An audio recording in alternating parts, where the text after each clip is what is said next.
Hello, hey guys. Welcome back to another episode of the Defiant Ones Team podcast. I hope you all are doing amazing today. I know I'm feeling good. I'm feeling great. Woke up, actually got out of bed. A lot of people don't have the opportunity to say that. I'm just feeling blessed for all the little things, the small things. It's a lot of things in life that we can be grateful for. There's a lot of panic and just hate going around during this whole time of isolation and the coronavirus. But a lot of people are being, not treated medically or it's just a lot of problems. But not for us, because we have each other. Still have inspiration. We still have hope. We still have faith. All the good stuff. So let's work through it. And I'll tell you the best thing. We have time. Time is the one thing in the universe that is untamable, but we have control of it right now. No one's going to work. Everyone's at home. We all get to spend time with our families, friends, and make the most out of life. So let's do it. Let's take this time to build ourselves. If we're an entrepreneur, entertainer, to build our skill sets, to build our dreams, to live. Let's be who we want to be. Let's do it. I'm super grateful, especially because we have an amazing guest on here on the podcast with us today. Before we get into that, I want to give a special thanks to Your Best Lifestyles podcast by Terrence Hutchinson, which is a podcast that basically helps you boost your immune system and your mental and physical health to live your best lifestyle. I also want to give a thank you to the O. Robinson PR Media Group, who has consistently been helping me get work and just being faithful. Thank you so much. If you guys don't know what this podcast is, the Defiant Ones Teen podcast is an extension of the Defiant Ones Teen magazine, which is a magazine created by me and my brother. The magazine talks about entertainment, fashion, sports, news, trends, all the stuff that amazing magazines talk about. But what takes us a step further is we're a magazine for teens by teens. So everything we talk about is coming from the youth. And we talk about things that schools don't teach, like creating businesses, becoming leaders, financial literacy, things to do after high school, mental and physical health and wellness, sex trafficking, bullying, all these amazing topics that the world needs to know for us to really grow and thrive as a community. So I think you guys should most definitely check out the Defiant Ones Teen magazine. We actually just put out a new copy featuring Jackson Dollinger from Sydney to the Max on our cover recently. So go check that out. I'll say the website right now and later, defiantonesmag.com. And this podcast, if you're new here, this podcast is basically taking this a step further, because now we're not just talking to teens and young adults, but now we're talking to youth, teens, and young adults who are sharing their amazing stories, and we're just growing from their successes, their failures, everything they have to offer, so that we can grow and thrive off of their inspiration and wisdom. Today we have an amazing episode for you because we have Mr. Yajat Gupta with us. He is an amazing teen who is rich in wealth of knowledge. He is a reader and a master of chess and a very multi-talented musician. What's up, Yajat? Hi, Christian. First of all, I just wanted to thank you so much for giving me the opportunity to get to guest on the Defiant Ones Teen podcast. Absolutely, man. How are you doing with this whole coronavirus thing? What are you doing to keep yourself busy? I'm doing okay. It's nice because I'm getting the chance to connect with my friends still, even though we're at home in isolation. I'm spending a lot of time with my own project, the Soar project, and I'm spending a lot of time with my extended family that's staying over. So it's nice. It's not like there is no hope. There's still some sort of silver lining to the whole situation. I'm so glad to hear that you're connecting with family. That's great, man. So Yajat, can you tell us a little bit more about yourself, like your age, your grade, your hobbies? Yeah, sure. So I'm 15 years old, and I am in high school right now. I go to Downingtown East High School in Chester Springs, Pennsylvania. I really like to read and also play chess in tournaments. I play basketball after school at my local YMCA. I like to go swimming. I like to play music on the piano or the violin or the clarinet. And I also really like to listen to music on Spotify. Usually, I spend a lot of time working on the Soar project too. That's something that I've been working on. Cool, and we'll get more into that. So you said you're 15 in high school. Did your school close down? Yeah, our school's closed like indefinitely. Even if the coronavirus situation gets better, we still won't go back to school till around September. Got you. So how does it feel officially being what are you now, a sophomore or junior? I'm actually a freshman. Mm. How does it feel? It's a new experience. It's a lot more freedom than it was in middle school, and I'm liking it so far. That's awesome, man. All right. So you said that you play all these things. You love listening to music. You play all these instruments. What instruments do you play, and which is your favorite?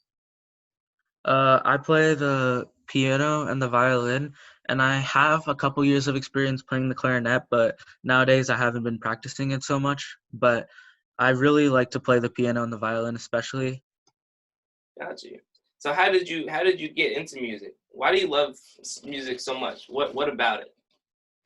The feeling that I get when I'm playing music that sounds good to my ears, it's just really magical in a sense. It just feels really nice and it makes me happy and at peace. It's like my happy place. So that's sort of why I really like to play music. That's what's up. You kind of got a musical background, or did you start just in like school band?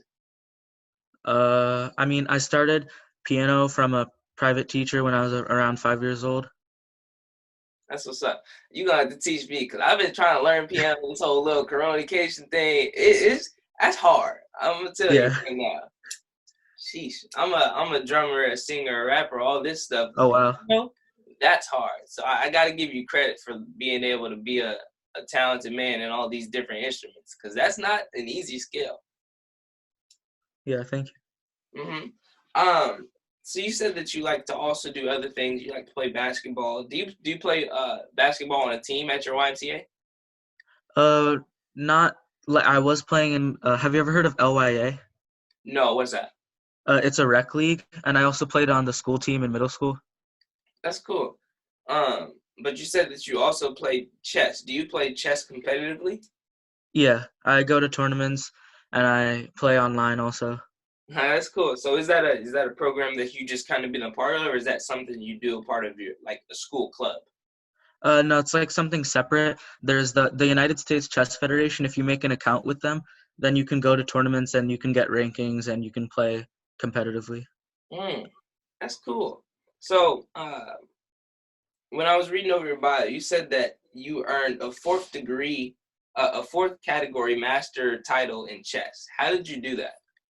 And how So hard? basically, there's something called a performance rating, which Mhm. is okay. So first of all, I'll tell you what a rating is. So it's sort of like a power level in a Yeah. sense. So you based on the rating of other opponents that you beat, your rating goes higher or lower. So for example, say you're around 1,000, which is like intermediate level, and Yeah. you're playing someone who's around 1,100. The higher it is, the better. And if you beat them, then you'll get maybe like 7 or 8 points or something like that. So Mm, basically, to earn the master titles, you need to have a certain rating and a certain performance rating. And a performance rating is like, it's not your actual rating, but it's how you play. So, for example, say you're a 1,400, but you beat a 2,000, then your performance rating would be above 2,000, even though your rating is 1,400. yeah, because you beat them.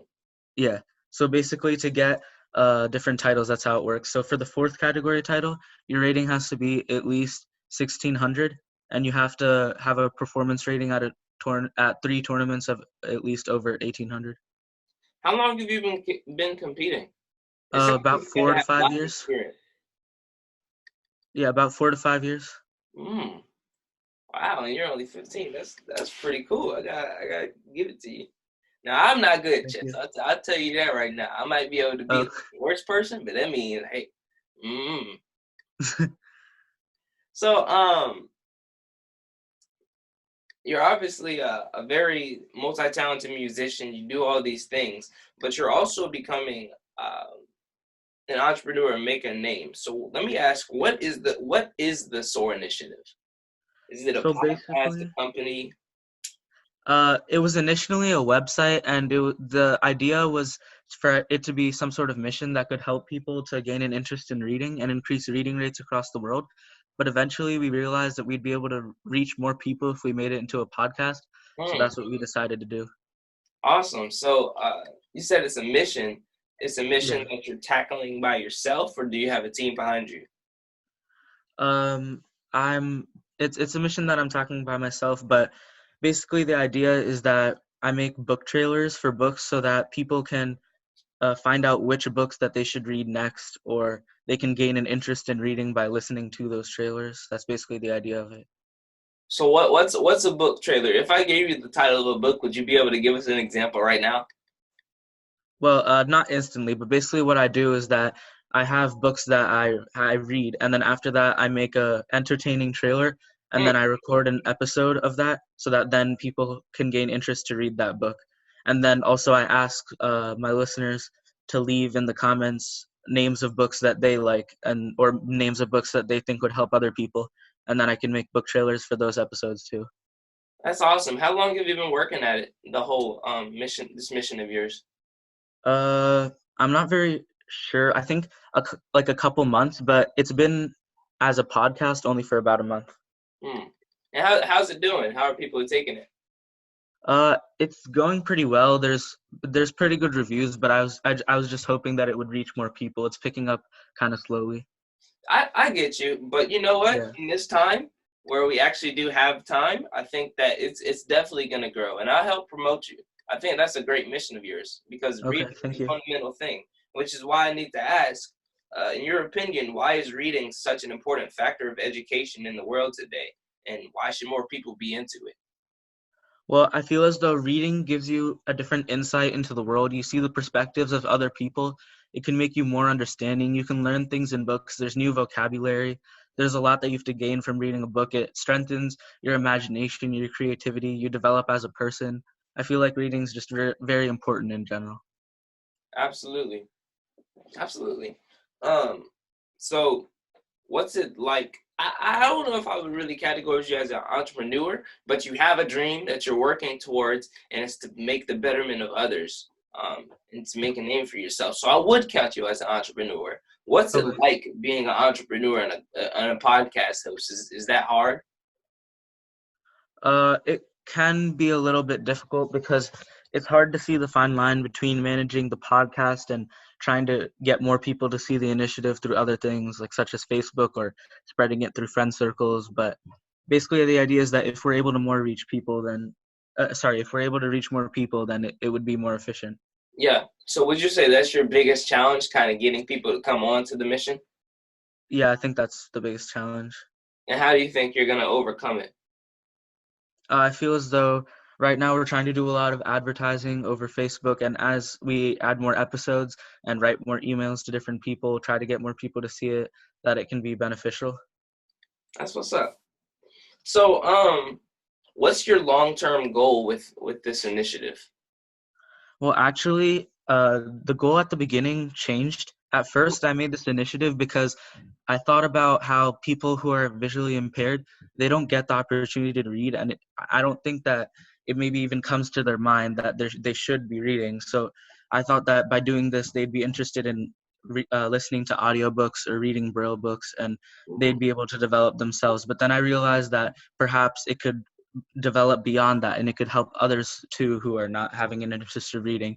So the goal changed from that to basically a goal to just increase reading rates across the world and help more people start reading. Got you. That's amazing. So when you say that that visually impaired people can't read, that actually makes a lot of sense. But you actually could take it a step further. Have you ever thought about you're doing the book trailers? Have you ever thought about doing like actually reading through a book? Yeah, I've thought about that, but what I realized is that the audiobooks like already exist, so it'd be hard to have something different that could help more people to start reading. So Yeah, that's why instead of reading full books, I've been reading short stories as to also get people to be interested in reading besides just the book trailers. got you. Have you ever thought about writing your own? Yeah, actually, the short stories that I've been reading aloud are from a book that I published when I was 11. Oh, you wrote a book? Oh, snap. But Was it was self-published on Amazon, so it's like it wasn't like sent to an actual publisher or anything like that. so do you think people can still go check it out? Yeah. What's it called? It's called 11 by 11 because I was 11 years old and there are 11 short stories in it, so we called it 11 by 11. That's so what's up. You guys definitely go check that out on Amazon and any other platforms that's available.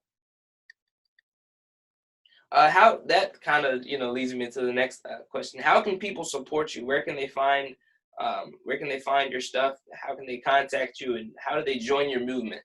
Is the website still available? Yeah, now we're using the Buzzsprout website, and I feel like the best way to support and join the mission is through Apple Podcasts, where listeners can leave ratings and reviews, and more people will become informed and will spread. I feel as though if people just start to listen to the other episodes, but I want it to be beneficial to them. Like if they leave in the comments, maybe different genres, different things that they would like me to add book trailers on. The point of it is so that it can help more people start to gain an interest in reading. So I just want to know how I can better be able to do that. Got you. So let me kind of take a deep dive through your mind. How did you get into reading, into chess, into all this stuff? Did this just come by yourself, or did you like grow up watching people start to do this? How did you get your interest into all these different things? Actually, it was mainly from pressure from my family for like not pressure as such, but like support and help from my family. So, for example, my mom, when I was really young, she used to read to me a lot, like so much that it was ridiculous, like 20 books a day. Oh my Like God. she read to me so much, and because of that, I started to really like reading. Yeah. And when I went to India to visit my extended family, there wasn't really much to do at one point, so all I would do is play chess with my grandfather, and Mhm. then I really got a love of chess. So then when I came back, I told my mom that I wanted to start playing competitively. That's so what's up. What kind of books do you read? I know personally, I like to read kind of self-help, inspirational books. Yeah, I do like inspirational books. I like books that are true stories. I really like mystery books or action books, especially ones that are true. For example, there's this book called Beneath a Scarlet Sky, and it's a true story of some guy who acted as a spy for the Allies during World War II, and it's like really cool. Oh, that you know what? That actually sounds interesting. Yeah. Ooh, I might have to go check that out. Um, Dang, not me forgetting questions. So, okay, I'll just move on to this next to last question. So, what piece of advice would you give to any young person, or even your future self, um, to help inspire them to go after their goals and reach greatness? I would say that it's important to just keep pushing forward. As I read a book called The Last Lecture, where this guy named Randy Pausch, he was a professor at Carnegie Mellon, and he gave a lecture on achieving your dreams. And I really liked what he said about how there are brick walls, but those brick walls are supposed to be there so that you can overcome them. And when you overcome them, you'll be one step better in your life. There's no point being sad about things. You can't change it, so you just have to deal with the cards that you're dealt and overcome things. That's absolutely true. That's absolutely true. You know what? There's one thing that I kind of believe. It's kind of a philosophy that I believe that not health, wealth comes with knowledge. And I kind of said this in the That's true. introduction, but I said that you're highly rich in wealth and knowledge because of reading. Reading is a fundamental thing, but the more stuff you read, it's literally scientifically shown that the more stuff you read, the smarter your brain gets. I don't really understand it, but it makes sense. Just Yeah. learning so much and gathering all the information, it truly does bless your mind with knowledge. And I think that you're very knowledgeable. And would you say that you're wealthy in that? I'm not sure if I'd put it that way, but I feel as though I that my reading does enhance my knowledge. I do learn new things a lot when I read. I do see new sorts of historical knowledge, and it is a good experience when I read. Absolutely. And it'll give you more opportunities in life too. Yeah. Absolutely. So as we near the end right now, I want to offer you the things that we do with our special guests. So can we have you say, and would you be able to turn your camera on just for this one thing? Is that possible? If I guess. Yeah, I guess. Awesome. All right. So can you say, Hi. with your full face in the camera, can you say who you are what you do, and end it with I am defiant. So it's who Okay. you are, what you do, and I am defiant. My name is Yajat Gupta, and I run the Soar initiative, which aims to increase reading rates across the world, and I am defiant. Awesome, man. Thank you so much. Guys, if you enjoyed him, if you love the stories that we share, please go check out the Defiant Ones Teen podcast. You can like, share, and subscribe to our podcast. I will leave a link at the top of the description, which will allow you to leave a voice message telling us what you think, what you don't like. If you want to hear somebody, let us know. I will leave the link at the top of the description. Make sure you go follow us on Instagram, Facebook, and Twitter at Defiant Ones Mag. You can find me, your host, Christian Kindafy Robinson, on Instagram and Facebook at Kindafy, KINDAFYE, and you can check out our online and paperback magazine, which we just put out a new copy, a new volume. So go check that out. This is available on our website, www.defiantonesmag.com. And I think that's all I have for you guys. Thank you so much, Yajat. You have been amazing, man. All right, I'm going to talk to you guys later. Peace. Thank you, Christian.